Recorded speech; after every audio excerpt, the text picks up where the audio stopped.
जय श्री कृष्णा, राधे राधे। आप सभी भक्तों का आपके अपने YouTube चैनल श्री कृष्ण दीवानी में हार्दिक स्वागत है। आज हम सुनेंगे बृहस्पतिवार व्रत की कथा। कथा सुनने से पहले हमें यह ज्ञात होना चाहिए कि इस व्रत को क्यों किया जाता है, क्या है इस व्रत को करने के फायदे, आखिर क्यों करें हम इस व्रत को। तो देखिए, गुरुवार की दिशा ईशान है। ईशान में ही देवताओं का स्थान माना गया है। इस दिन सभी तरह के धार्मिक और मंगल कार्य से लाभ मिलता है। इसलिए हिंदू शास्त्रों के अनुसार यह दिन सर्वश्रेष्ठ माना गया है। प्रत्येक गुरुवार को व्रत रखकर मंदिर जरूर जाना चाहिए। गुरुवार को व्रत क्यों रखें, इस व्रत को रखने से क्या होगा, तो आइए जानते हैं यह समस्त जानकारी। भक्तजनों, हमारे हिंदू धर्म में गुरुवार को रविवार से भी श्रेष्ठ और पवित्र दिन माना गया है। यह धर्म का दिन होता है। कुंडली में भी बृहस्पति ग्रह को सबसे महत्वपूर्ण माना जाता है, क्योंकि यह शिक्षा, भाग्य और धन के स्थान का स्वामी होता है। गुरुवार के देवता हैं ब्रह्मा, बृहस्पति और श्री हरि विष्णु जी। गुरुवार को आप बृहस्पति देव, श्री हरि विष्णु और माता लक्ष्मी, माता सरस्वती, भगवान दत्तात्रेय, भगवान शिव, ब्रह्मा, पीपल देव, पितृदेव और अपने किसी इष्ट देव या देवी की पूजा कर सकते हैं। गुरुवार का यह दिन अपने इष्ट देवता या देवी की पूजा करने का सबसे उत्तम दिन होता है। ये गुरुवार को व्रत रखने के कई फायदे बताए गए हैं। यह गुरुवार का व्रत सभी रख सकते हैं। गुरुवार का व्रत रखने से जातक की कुंडली का पितृदोष समाप्त हो जाता है। इस व्रत को रखने से कुंडली में यदि अल्पायु योग है, कम उम्र का योग है, तो वह भी समाप्त हो जाता है। इस व्रत को रखने से भाग्य के द्वार खुल जाते हैं। धन संबंधित जो भी समस्याएं हैं सभी समाप्त हो जाती हैं। इस व्रत को रखने से जिन जातकों के विवाह में देरी हो रही है या फिर रुकावट आ रही है, उनका विवाह आसानी से हो जाता है और वैवाहिक जीवन भी सुखमय बनता है। गुरु ही लंबी आयु को देने वाला देवता है, अतः गुरुवार का व्रत करना जरूरी है। गुरुवार का व्रत रखने से शिक्षा में आ रही सभी बाधाएं दूर होती हैं और पढ़ने में भी मन लगता है। गुरुवार का व्रत रखने से जातक मान सम्मान और उच्च पद की प्राप्ति करता है।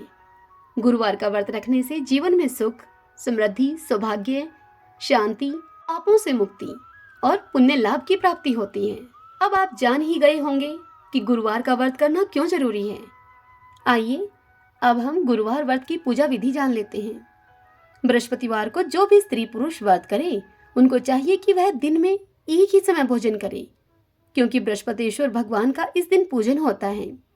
भोजन पीले चने की दाल आदि का करें, परंतु नमक नहीं खाएं। इस दिन पीले वस्त्र पहने, पीले ही फूलों का प्रयोग करें, पीले चंदन से पूजन करें और पूजन के बाद प्रेम पूर्वक गुरु महाराज की कथा सुननी चाहिए।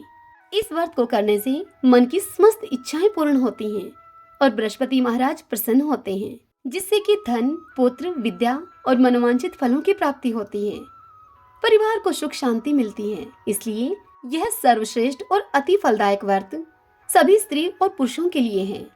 इस व्रत में केले का पूजन करना चाहिए। इस व्रत की कथा और पूजन के समय तन, मन, कर्म और वचन से शुद्ध होकर जो इच्छा हो बृहस्पति देव से प्रार्थना उसके लिए करनी चाहिए। उनकी इच्छाओं को बृहस्पति देव अवश्य ही पूर्ण करते हैं, ऐसा मन में दृढ़ विश्वास रखना चाहिए। आइए अब हम गुरु महाराज की कथा का श्रवण करते हैं। सभी बोलिए बृहस्पति भगवान की जय। भारतवर्ष में एक राजा राज्य करता था। वह राजा बड़ा ही प्रतापी और दानी था। वह नित्य गरीबों और ब्राह्मणों की सहायता करता था। यह बात उस राजा की रानी को अच्छी नहीं लगती थी।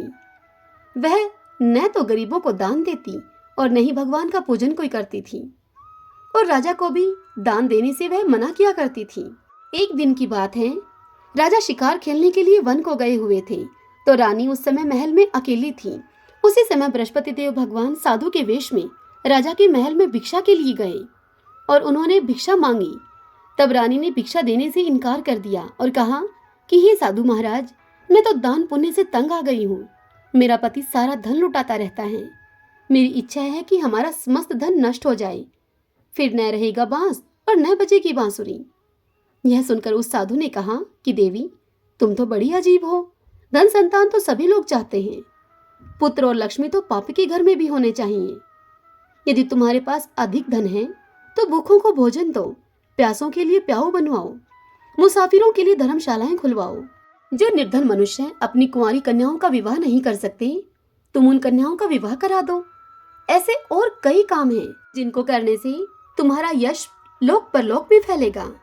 परंतु रानी पर इस बात का कोई प्रभाव नहीं पड़ा और रानी उस भिक्षुक से बोली कि महाराज, आप मुझे कुछ न समझाएं, मैं ऐसा धन नहीं चाहती जो हर जगह बांटती फिरूं। यह सुनकर साधु ने उत्तर दिया। साधु बोले, देवी, यदि तुम्हारी ऐसी इच्छा है तो तथास्तु।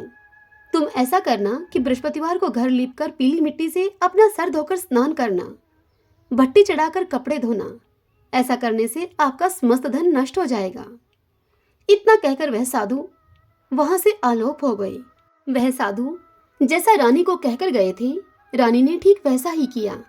अब 6 बृहस्पतिवार ही बीते थे कि उसका समस्त धन नष्ट हो गया। अब वह भोजन के लिए भी दोनों तरसने लगे, सांसारिक भोगों से दुखी रहने लगे। तब वह राजा अपनी रानी से कहने लगा कि रानी, तुम यहीं पर रहो, मैं दूसरे देश में जाता हूँ, क्योंकि यहाँ पर मुझे सभी मनुष्य जानते हैं, इसलिए मैं कोई कार्य भी नहीं कर सकता। देश चोरी परदेश भीख बराबर है। ऐसा कहकर वह राजा प्रदेश को चला गया। वहां जाकर राजा जंगल से लकड़ी काटता और उन लकड़ियों को शहर में ले जाकर बेचता। इस तरह से वह राजा अपना जीवन व्यतीत करने लगा। एक दिन दुखी होकर जंगल में एक पेड़ के नीचे निश्चित रूप से आसन जमा कर बैठ गया और अपनी दशा को याद करके बड़ा ही व्याकुल होने लगा। वह बृहस्पतिवार का ही दिन था। एकाएक राजा ने देखा कि निर्जन वन में एक साधु प्रकट हुआ है। वह साधु वेश में स्वयं बृहस्पति देवता थे। वह बृहस्पति देवता लकड़हारा बने हुए राजा के सामने आकर बोले कि हे लकड़हारे, इस सुनसान जंगल में तो चिंतामगन क्यों बैठा है?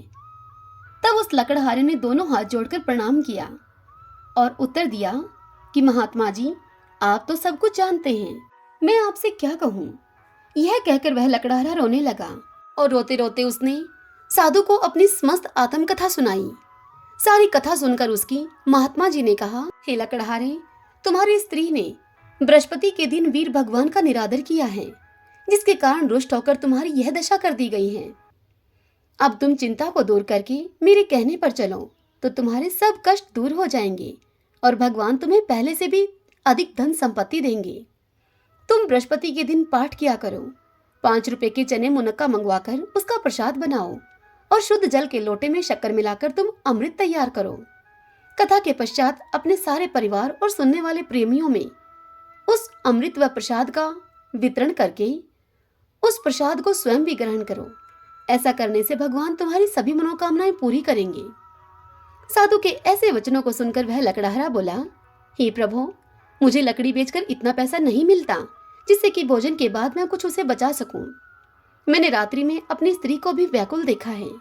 मेरे पास कुछ भी नहीं है जिससे कि मैं उसकी खबर मंगवा सकूं।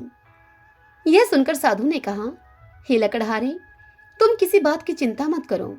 बृहस्पति के दिन तुम रोजाना की तरह लकड़ियां लेकर शहर को जाओ। तुमको रोज से दुगना धन प्राप्त होगा उस दिन, जिससे कि तुम भली भांति व्रत करके भोजन भी कर लोगे तथा बृहस्पति देव की पूजा का सभी सामान भी आ जाएगा। इतना कहकर साधु अंतर्ध्यान हो गए। धीरे धीरे अब समय व्यतीत होने पर फिर वही बृहस्पतिवार का दिन आया। लकड़हारा जंगल से लकड़ी काटकर अन्य शहर में बेचने के लिए गया। उसे उस दिन और दिनों से अधिक पैसा मिला। राजा ने चना गुड़ आदि लाकर गुरुवार का व्रत किया। उस दिन से उस लकड़हारे के सभी कलेश दूर हुए। परंतु जब दोबारा गुरुवार का दिन आया तो बृहस्पतिवार का व्रत करना वह लकड़हारा भूल गया। इस कारण से बृहस्पति भगवान उससे रुष्ट हो गए।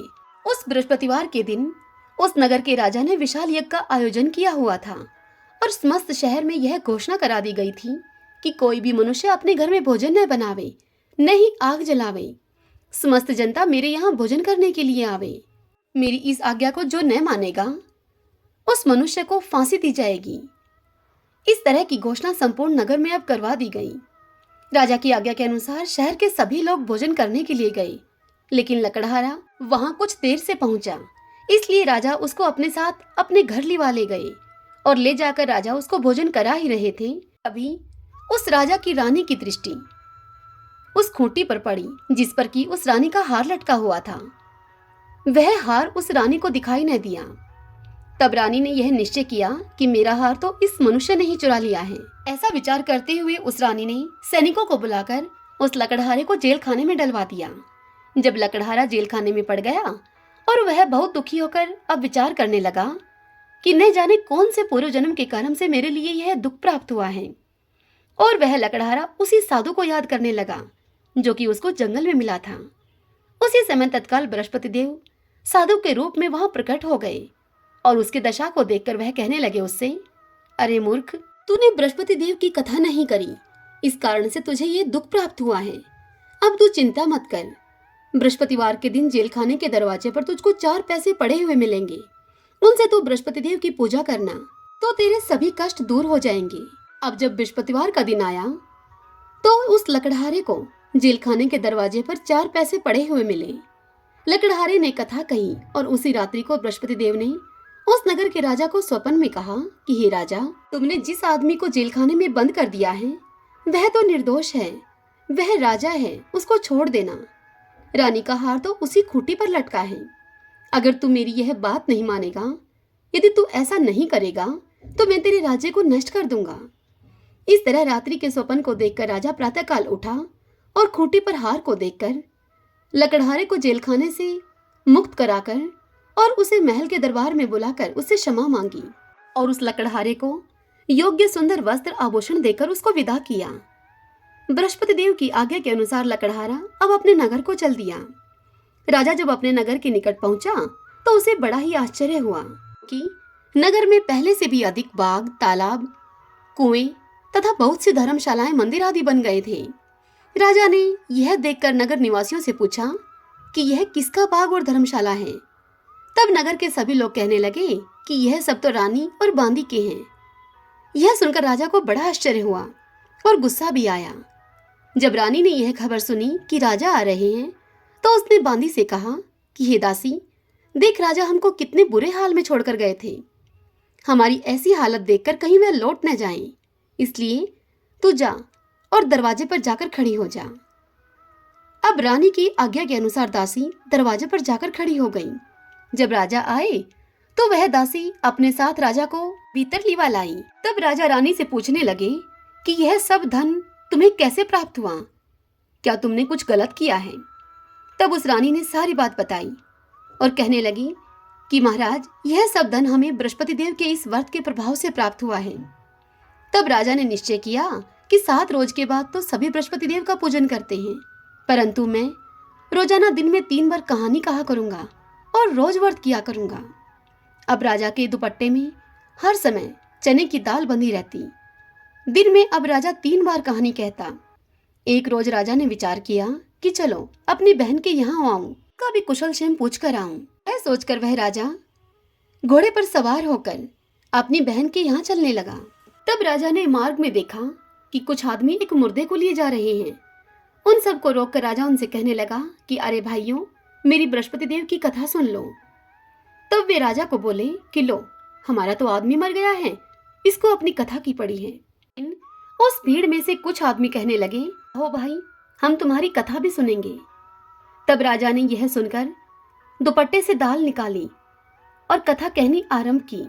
जब कथा आधी हुई तो मुर्दा हिलने लग गया और जब कथा समाप्त हो गई तो वह मुर्दा राम राम करके उठकर खड़ा हो गया।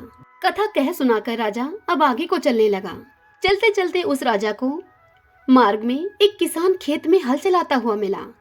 उस किसान को देखकर राजा ने उससे कहा कि अरे भैया, तुम मेरी बृहस्पति देव की कथा सुन लो। यह सुनकर किसान बोला कि जब तक मैं तेरी कथा सुनूंगा तब तक मैं 4 हरैया और जोत लूंगा। जा तू अपनी कथा किसी और को सुनाना। इस तरह राजा आगे चलने लगा कि राजा के उस खेत से हटते ही उस किसान के बैल पछाड़ खाकर गिर गए और उस किसान के पेट में जोर जोर से दर्द होने लगा। दोपहर का समय था। उस समय उस किसान की माँ उसके लिए रोटी लेकर आ रही थी। जब उसकी माँ ने दूर से यह देखा तो वह दौड़ती हुई अपने बेटे के पास आई और अपने बेटे से उसने सारी बात पूछी।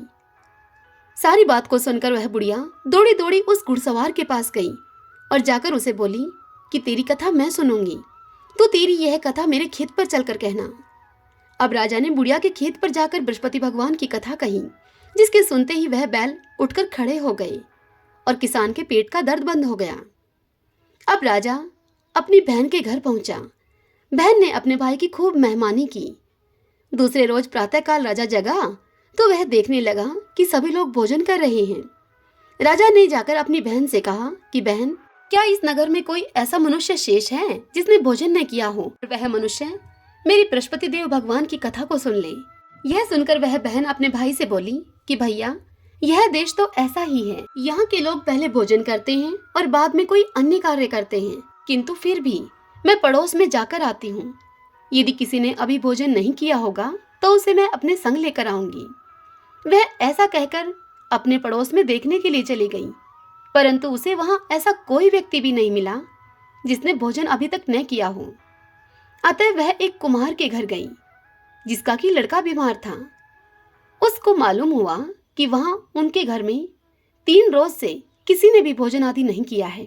तब उस रानी ने अपने भाई की कथा सुनने के लिए कुम्हार से कहा। तब कुम्हार तैयार हो गया। अब राजा ने जाकर बृहस्पतिवार की कथा कही कुम्हार के घर में, जिसको सुनकर उस कुम्हार का लड़का ठीक हो गया। अब तो उस राजा की प्रशंसा होने लगी। एक रोज राजा ने अपनी बहन से कहा कि बहन, अब हम अपने नगर को जाएंगे, तुम भी तैयार हो जाओ। यह सुनकर राजा की बहन ने अपनी सास से कहा। तब उसकी सास ने कहा कि चली जा, लेकिन अपने लड़कों को मत लेकर जाना, क्योंकि तेरे भाई की तो कोई औलाद है नहीं। बहन ने अपने भाई से यह बात कह दी कि भैया, मैं तो चलूंगी, परंतु मेरा कोई बालक नहीं जाएगा। यह सुनकर राजा बोला कि जब कोई बालक नहीं जाएगा तो तुम चलकर क्या करोगी? तदंतर राजा बड़े दुखी मन से अपने नगर को वापस लौट आया। राजा ने अपनी रानी से कहा कि हम निर्वंशी राजा हैं, हमारा मुंह देखने का धर्म नहीं है, और कुछ भोजन आदि भी राजा ने नहीं किया। यह सब देखकर वह रानी बोली राजा से कि हे प्रभु, बृहस्पति देव भगवान ने हमें सब कुछ दिया है, तो हमें औलाद भी अवश्य देंगे। उसी रात को बृहस्पति देव भगवान ने राजा को स्वप्न में कहा कि हे राजा, उठ, तू सभी सोच को त्याग दे, तेरी रानी गर्भ से है। अपने स्वप्न में बृहस्पति देव भगवान के ऐसा कहने पर राजा बड़ा खुश हुआ और 9वें महीने उस रानी के गर्भ से एक सुंदर पुत्र पैदा हुआ। तब राजा रानी से बोला कि हे रानी, स्त्री बिना भोजन के रह सकती है, किंतु स्त्री बिना कहे नहीं रह सकती। जब मेरी बहन यहाँ पर आए तो उससे कुछ मत कहना। राजा की सारी बात सुनकर रानी ने राजा को हाँ में सिर हिलाया। जब राजा की बहन को यह शुभ समाचार मिला तो वह बड़ी खुश हुई और बधाई लेकर अपने भाई के यहाँ आई। तब रानी ने अपनी नंद से कहा कि घोड़ा चढ़कर तो तुम नहीं आई, तुम गधा चढ़ी आई। राजा की बहन बोली उससे कि भाभी, यदि मैं इस प्रकार से न कहती तो तुम्हें औलाद कैसे मिलती? बृहस्पति देव भगवान ऐसे ही हैं, जैसी जिसके मन में कामनाएं हैं सभी को पूर्ण करते हैं। जो सद्भावना पूर्वक बृहस्पतिवार का व्रत करता है, कथा पढ़ता है अथवा सुनता है, बृहस्पति देव भगवान उसकी समस्त मनोकामनाएं पूर्ण करते हैं। भगवान बृहस्पति देव उसकी सदैव रक्षा करते हैं। इस संसार में सद्भावना से भगवान जी का पूजन व्रत करके सच्चे हृदय से उसका मनन करते हुए जयकारा बोलना चाहिए। सभी बोलिए बृहस्पति देव भगवान की जय। आइए भक्तजनों, अब हम दूसरी कथा का श्रवण करते हैं। प्राचीन काल में एक ब्राह्मण था। वह ब्राह्मण बहुत ही निर्धन था।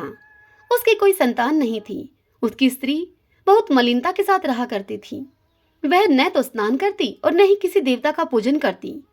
इससे वह ब्राह्मण देवता बड़े दुखी थे। बेचारे उसको बहुत कुछ कहते थे, किंतु ब्राह्मण की किसी भी बात का उस ब्राह्मणी पर कोई भी प्रभाव न पड़ता, उसमें कोई बदलाव नहीं होता। भगवान की कृपा से ब्राह्मण की स्त्री के कन्या रूपी रतन पैदा हुआ। वह कन्या बड़ी होने पर प्रातःकाल स्नान करके भगवान विष्णु का जाप और बृहस्पतिवार का व्रत करने लगी। अपने पूजन पाठ को समाप्त करके वह स्कूल जाती तो वह अपनी मुट्ठी में जौ भरकर लेकर जाती और पाठशाला के मार्ग में उन जौओं को वह डालती हुई जाती। जब वह स्कूल से लौटती तब तक वह जौ स्वर्ण के हो जाते। स्कूल से लौटते समय वह कन्या उन जौओं को बीनकर अपने घर को ले आती। तभी एक दिन की बात है, वह बालिका सूप में उन सोने के जौओं को फटक कर साफ कर रही थी कि उसके पिता ने उसको देख लिया और उससे कहा कि बेटी, सोने के जौ के लिए सोने का सूप भी होना चाहिए। दूसरे दिन बृहस्पतिवार था। इस कन्या ने बृहस्पतिवार का व्रत रखा और बृहस्पति देव भगवान से प्रार्थना करके उनसे कहा कि हे प्रभु, मैंने आपकी पूजा सच्चे मन से की हो, यदि तो मेरे लिए सोने का सूप दे दो। बृहस्पति देव ने उसकी प्रार्थना को स्वीकार कर लिया। रोजाना की तरह वह कन्या जौ फैलाती हुई स्कूल के मार्ग में जाने लगी। जब लौटकर वह स्कूल से जौं को बीन रही थी तो बृहस्पति देव भगवान की कृपा से उस कन्या को सोने का एक सूप मिला। उन सोने के जौं और उस सोने के सूप को लेकर वह कन्या अपने घर को आई और उसमें जौ साफ करने लगी, किंतु उसकी माँ का वही ढंग रहा। एक दिन की बात है, वह कन्या सोने के सूप में जौ को साफ कर रही थी। उस समय उस शहर का राजपुत्र वहां से होकर निकला। इस कन्या के रूप और कार्य को देखकर वह उस पर मोहित हो गया और अपने घर को जाकर भोजन तथा जल त्याग करके वह राजकुमार उदास होकर लेट गया। जब राजा को इस बात का पता लगा तो अपने प्रधानमंत्री के साथ राजा उसके पास गए और उससे बोले कि बेटा, तुम्हें किस बात का कष्ट है? किसी ने तुम्हारा अपमान किया है, अथवा यदि कोई और दूसरा कारण हो तो वह भी हमसे कहो। मैं वही कार्य करूंगा जिससे कि तुम्हें प्रसन्नता होगी। अपने पिता की राजकुमार ने सारी बात सुनी और फिर वह राजकुमार अपने पिता से बोला कि पिताजी, मुझे आपकी कृपा से किसी बात का कोई दुख नहीं है और न ही मेरा किसी ने कोई अपमान किया है, परंतु मैं उस लड़की से विवाह करना चाहता हूँ जो सोने के सूप में सोने के जौं को साफ कर रही थी। यह सुनकर राजा बड़े ही आश्चर्य में पड़ गया और अपने पुत्र से बोला कि बेटा, इस तरह की कन्या का तुम ही पता लगाओ, मैं उसके साथ तेरा विवाह अवश्य ही करवा दूंगा। तब राजकुमार ने प्रधानमंत्री को उस लड़की के घर का पता बतलाया। तब वह मंत्री उस लड़की के घर गए और ब्राह्मण देवता को सभी हाल बतलाया। सारी बात सुनकर ब्राह्मण देवता अपनी कन्या का विवाह राजकुमार से करने के लिए तैयार हो गए। अंतर विधि विधान के अनुसार बड़ी धूमधाम से ब्राह्मण की कन्या का विवाह राजकुमार के साथ संपन्न हो गया।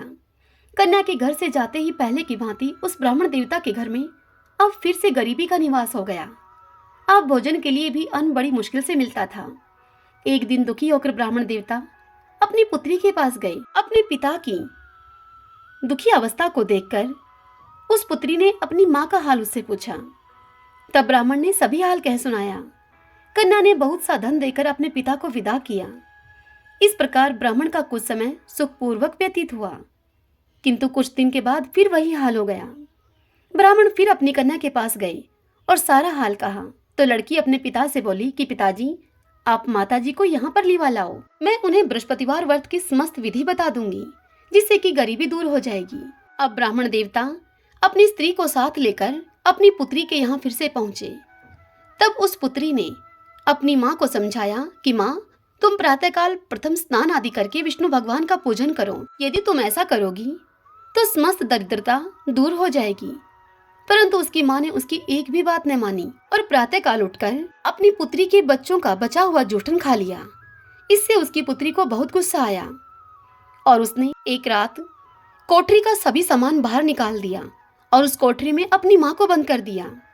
प्रातःकाल अपनी माँ को उसने कोठरी से बाहर निकाला और स्नान आदि कराकर उससे पाठ करवाया तो उसकी माँ की बुद्धि ठीक हो गई और फिर प्रत्येक बृहस्पतिवार को व्रत रखने लगी उसकी माँ। इस व्रत के प्रभाव से उसके माँ बाप बहुत ही धनवान और पुत्रवान हो गए और बृहस्पति जी के प्रभाव से इस लोक के सुख भोग कर स्वर्ग को वे प्राप्त हुए। सभी बोलिए बृहस्पति देव भगवान की जय, विष्णु भगवान की जय। आइए अब हम बृहस्पति भगवान की आरती करें। ओम जय बृहस्पति देवा, जय बृहस्पति देवा, छिन छिन भोग लगाऊं फल मेवा। ओम जय बृहस्पति देवा, तुम पूर्ण परमात्मा, तुम अंतर्यामी, जगत पिता जगदीश्वर, तुम सबके स्वामी। ओम जय बृहस्पति देवा, चरणामृत निज निर्मल, सब पातक हरता, सकल मनोरथ दायक, कृपा करो भरता। ओम जय बृहस्पति देवा, तन मन धन अर्पण कर, जो तेरी शरण पड़े, प्रभु प्रकट तब हो कर, आकर द्वार खड़े। ओम जय बृहस्पति देवा, दीन दयाल दया निधि, भक्तन हितकारी, पाप दोष सब हरता, भवबंधन हारी। ओम जय बृहस्पति देवा, सकल मनोरथ दायक, सब संशय तारो, विषय विकार मिटाओ, संतन सुखकारी। ओम जय बृहस्पति देवा, जो कोई आरती तेरी प्रेम सहित गावे, ज्येष्ठानंद बंद सो निश्चय पावे। ओम जय बृहस्पति देवा। सब बोलो विष्णु भगवान की जय। सभी बोलिए बृहस्पति देव भगवान की जय। आशा करती हूँ आपको यह कथा पसंद आई होगी। यदि ऐसा हो तो इस वीडियो को लाइक करें और कमेंट बॉक्स में बृहस्पति देव भगवान की जय लिखिएगा। हरे कृष्णा।